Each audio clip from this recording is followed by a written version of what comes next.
You're listening to In Defense with Dr. R.G. Willert, a Christian apologetics podcast equipping you to give a defense for the hope that is in you and to speak truth in Jesus' name. On today's episode, Dr. Willert will introduce the Kalam Cosmological argument and explain what makes an argument both sound and valid. You are listening to In Defense with me, Dr. R.G. Willert, a Christian apologetic podcast bringing you an appeal and defense of the Christian faith. This is episode 2 in the 6-part series of my favorite argument for God's existence, the Kalam Cosmological argument. Now, last time we took a look at a quick history of this argumentation all the way from around 400 AD with John Philoponus all through the medieval thinkers up to the modern day proponent William Lane Craig on the Kalam Cosmological argument. Now for this episode, we're not going to dive into the first part of the argument. That will be in episode 3. What I really wanted to do for this episode is I wanted to talk through what makes a good argument, certain qualities that make a good argument, as well as 2 major arguments that we're going to see not only apologists use, but that we find within the Kalam Cosmological argument itself. So today, the 2 kinds of arguments I want to discuss are called inductive arguments and deductive arguments. Let me state that again: inductive arguments and deductive arguments. Now, before I jump into those, what I want to do for you is I want to discuss certain qualities that make both of these inductive and deductive arguments good. There are 2 terms that I think will be helpful for all of us to know and to use when we're looking at the Kalam argument, as well as just arguments or the way we think and reason through our everyday lives. The 2 terms are this: validity and soundness. What makes a line of reasoning or argument valid, and what makes a line of reasoning and argument sound? Let's talk about the idea of something being valid, something having validity. A valid line of reasoning or a valid argument is simply this: where the conclusion logically follows from the premises. You see, validity is a property of the argument's form and structure. If both of the premises are true and lined up in its form, the conclusion in its form must also be correct. It must also need to follow. Let me give you an example of this. An example I'm sure all of you have heard throughout your life. Here's the argument: if A equals B and B equals C, therefore A equals C. I want you to notice something here. This is a valid argument. The first line and the second line of thought follow to the form of the conclusion. If A equals B and B equals C, therefore A equals C.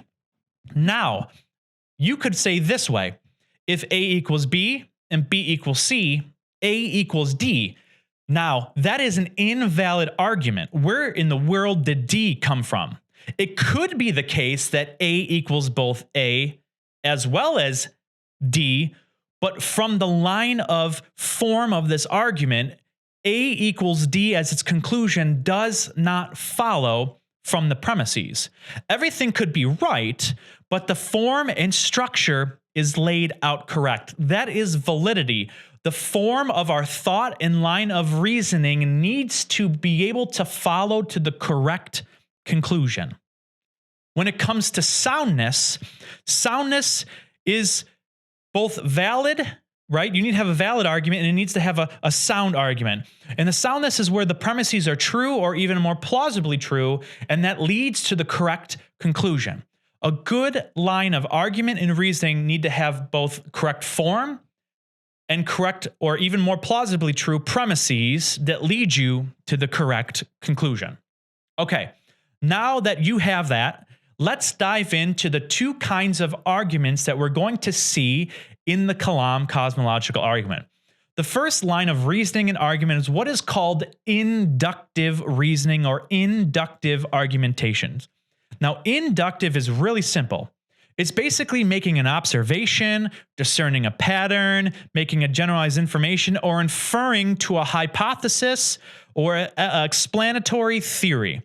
Inference to the strong conclusion is most likely to be true. This is what inductive means. We see this all the time in science, in fact.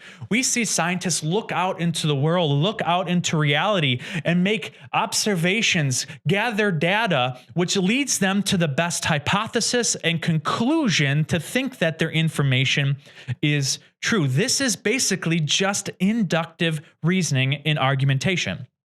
Let me give you 2 examples of this. You might not know, but I have a very strong gluten intolerance. It won't kill me, but it makes me not feel well if I have gluten. So here is an argument that uses inductive reasoning when it comes to me and having gluten. Here it is. Premise 1. My body does not process gluten well and it makes me feel sick. Premise 2. The bread had gluten that I ate at dinner. Conclusion. The bread at dinner is most likely the reason I do not feel well after dinner. If I have a gluten intolerance and I ate bread with gluten in it and I feel terrible now after dinner, it is really good inductive reasoning that it might as well be the bread that I ate at dinner that is making me not feel good. Now, I could look around me and everyone else just throwing up, and I come to determine, hey, we all have food poisoning, but until I have that bit of information to make my reasoning that it was gluten that's making me not feel well, I am on safe and reasonable and rational grounds through this inductive reasoning to think that it was the bread that is not making me feel good after dinner. There's another example that apologists use when it comes to God and morality. And let me give you an actual good source that you can order off of Amazon if you would like. There's a great book called Good God by Dr. Baggett and Dr. Jerry Walls. And what they do is they look at all of the theories and hypotheses of morality, and they argue that God is the best explanation for morality. They take all of the other answers, all of the other theories, and through rational argumentation, they come to the conclusion that these theories cannot explain morality, and God is still the best explanation. Therefore, we are on safe grounds to think that not only God exists, but that God is the reason for our morality. Note this: inductive reasoning needs to be both valid and sound. It needs to have both of these qualities as well. So that is inductive reasoning. The last one is called deductive reasoning, deductive type logic. And it's basically this: the premises guarantee the truth of the conclusion. If the lines of thought are true in a deductive type argument, the conclusion necessarily follows. It has to be true. There is no other explanation but the conclusion if the premises are true. Let me give you an example of this. Here's an argument. Premise 1. All humans are mammals. Premise 2. Steve is a human. Conclusion. Therefore, Steve is a mammal. If all humans are mammals and Steve is a human, it necessarily follows, it has to follow, that Steve is a mammal. If 1 and 2 are true, the conclusion necessarily follows. Now, someone might come in and go, Ryan, I got to talk to you about something. Steve is actually not a human. Steve is a pet snake who belongs to Tom, and Tom is a kind of person who thinks their animals are humans and talks to them and refers to them like they're humans. So in fact, Steve is a snake. He is not a human. Well, there's nothing wrong with the argument. It's just that the second line or the second premise is false. Steve is a snake. He is not a human. Therefore, the conclusion that Steve is a mammal doesn't follow. But there's nothing wrong with the form of the argument. It's just that one of the lines of thought and reasoning and premise is false. Therefore, the argument is false. This is deductive type arguments and reasoning. So you might be asking, why is this important for the Kalam Cosmological argument? Why do I need to know this before we dive into the next episode when we jump into premise 1? Well, there's two main things I want you to know. First, this main argument, the Kalam argument, which I'll restate in a second for you, and if you want to go listen to more of that, jump back into episode 1 of the series. It is laid out in deductive form, and that means if we believe the first 2 lines of thought and the first 2 premises are true, the conclusion necessarily has to be right. There is no other answer for its conclusion.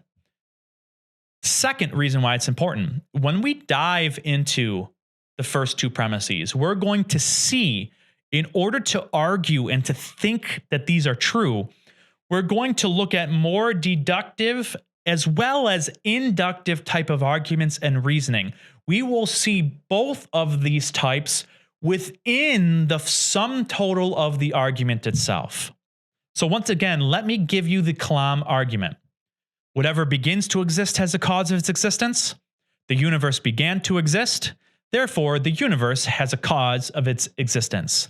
If 1 and 2 are true, and we can show that both inductively and deductively, the conclusion necessarily has to follow, and the universe has a cause of its existence. We're going to be diving into premise 1, that whatever begins to exist has a cause of its existence. And I'm going to be looking at some arguments to show you why that is true, and you should believe that to be true. So, if you have any questions or thoughts or comments or suggestions, please let us know. I want to hear from you guys, or if you want to come alongside us and help financially support what we are doing to making great Christian apologists in the Columbus, Ohio region, please email me at ryan@ryanwillert.org. That's WILLERT, ryan@ryanwillert.org, or go visit the podcast page at riverradio.com. Thank you for tuning in, and I'll see you next time on In Defense.